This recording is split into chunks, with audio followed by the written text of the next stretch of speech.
It's so important to stay off the phone, to keep yourself in a non-reactive state early in the Hmm. day. Get grounded, realize that you're in control of your mood, and then expose yourself to outward external in the environments after you've already done a bit, got that workout in, maybe had a chat with someone at the gym, and realize that you are in charge of how you feel and it's your choice. Happiness is a choice. It's not something to leave up to chance. And so going into the idea that we all have much more work to do than we can accomplish in one day, what are some of the strategies or systems that you use to get your best work? For me, I put a timer on for 50 minutes. I've been working 50 minutes on, 10 minutes off, put the headphones in with some binaural beats or any sort of wordless music. And that helps a lot when I'm writing. But yeah, what systems do you implement to get your Yeah, best deep work? I like that. Um, yeah, I'll use binaural beats when I'm doing my priming in the morning and sometimes when I'm working too. Um,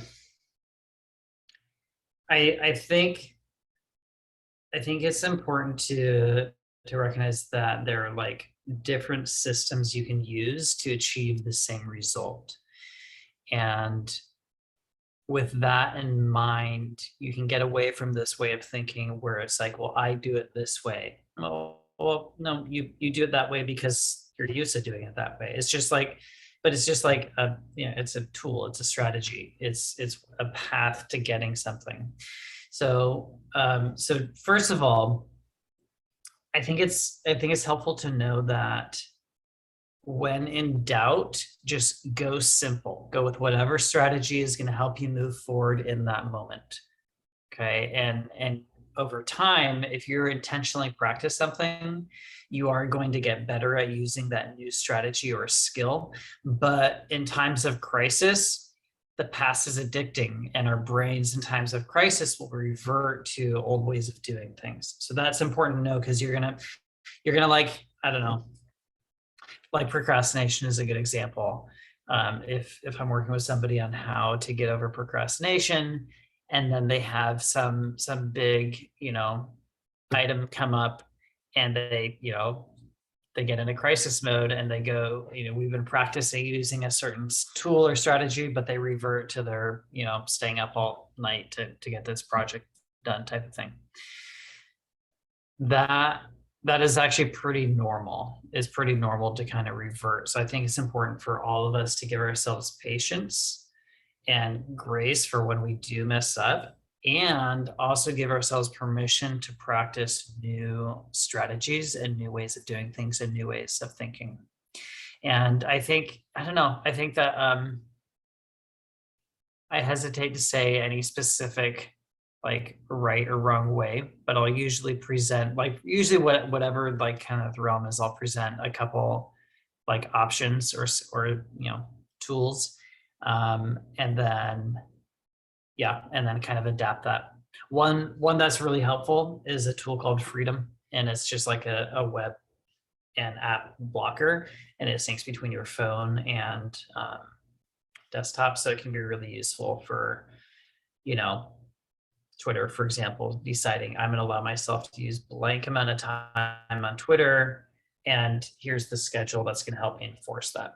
It's that idea of outsourcing your self-discipline and outsourcing your decisions so that you're able to make it even when you get to the moment where you don't actually want to make it anymore. That's very good. From the theme I'm getting from you, I resonate so well with the idea of being flexible, having an array of tools rather than you can only do one, Yeah. only that one. No, there's going to be different times where, like you said, you're meditating on something and it pops into your head. It's not in your daily planner. Okay, remain flexible, and if it's a high priority task, you can replace it for something else. And it's this idea of not being too rough on yourself, accepting that the road will be bumpy, but we have to focus on setting up our environment to support us in the goals that we're looking for. So using those time blocks, I like to use Notion, the Dan Co Power Planner. It just helps me get a rough guideline for what I want to accomplish in Yeah. my day. I don't always follow it to the T, but at least I have a little outline. And that's something that is probably really rough for procrastinators. They're not time blocking, they're not focusing on each little area of their day and what they want to accomplish in the day, because if they were, they wouldn't leave it all to the end of their day.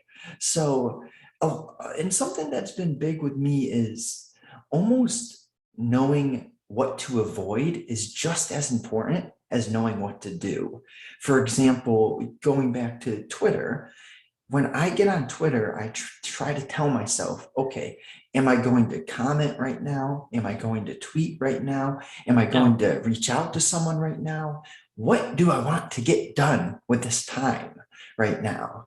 And because it's so easy, and we have a plethora of distractions. That's Yeah. something I would like to speak on is how do you remain not focused in your day, but what are some of the most common distractions that you go through, and what are the solutions you implement to disperse those distractions? Yeah. So I mean, Twitter is probably the biggest one because it's the main platform that I use. So it makes sense. It's like if if you buy a red car, if you buy a red Mazda, you're going to start seeing red Mazdas all over. Um, and so if you're using Twitter, it's going to be like just naturally more on the forefront of your mind. So that's definitely the easiest distraction. And yeah, using the Freedom app is helpful for that because you can go in and just say like, okay, I, I'm I know I need to work on this project, or I'm choosing to work on this project. And I know myself well enough to know that I'm going to probably be distracted. And I think there's some humility there, right? Because if you're like, I'm a badass, I can just tough it out. And then 20 minutes later, you're sitting there on Twitter instead of making progress on your project.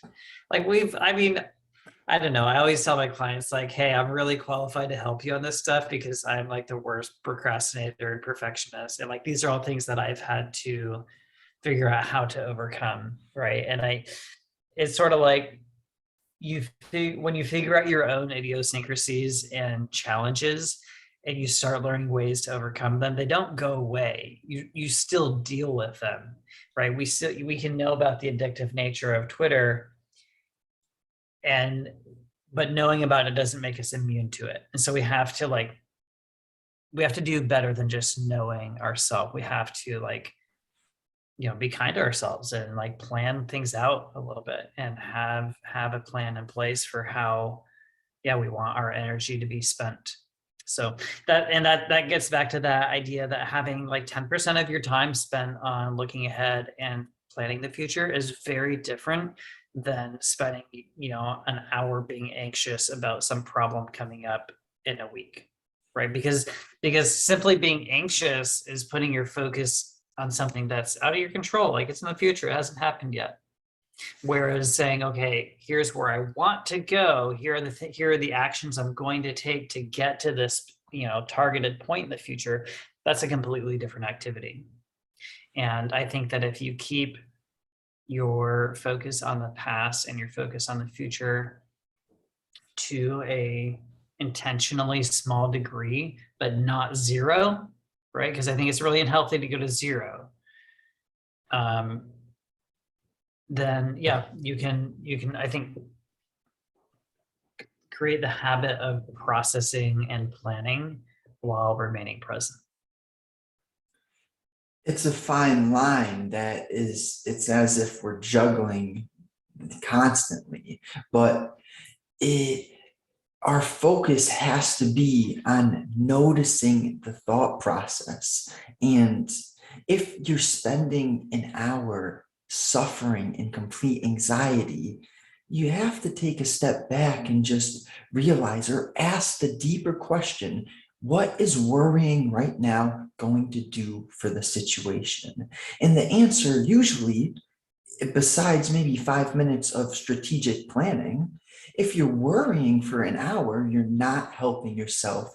You're actually draining potential energy that could be flipped, invested into seeking a solution, Yeah. whether that solution comes from journaling or maybe taking a break, getting mental clarity, going on a walk, or reading a book, getting some exercise in. There's plenty of avenues to clear your mind rather than suffering. And it's most suffering is internal. It's internally caused by us. And if we can just remind ourselves in the moment, this isn't going to help me, so how can I help myself right now? And so let's say my goal is to become a coach. I know you have your own website and you actively coach one-on-one people. One of my goals is to help people.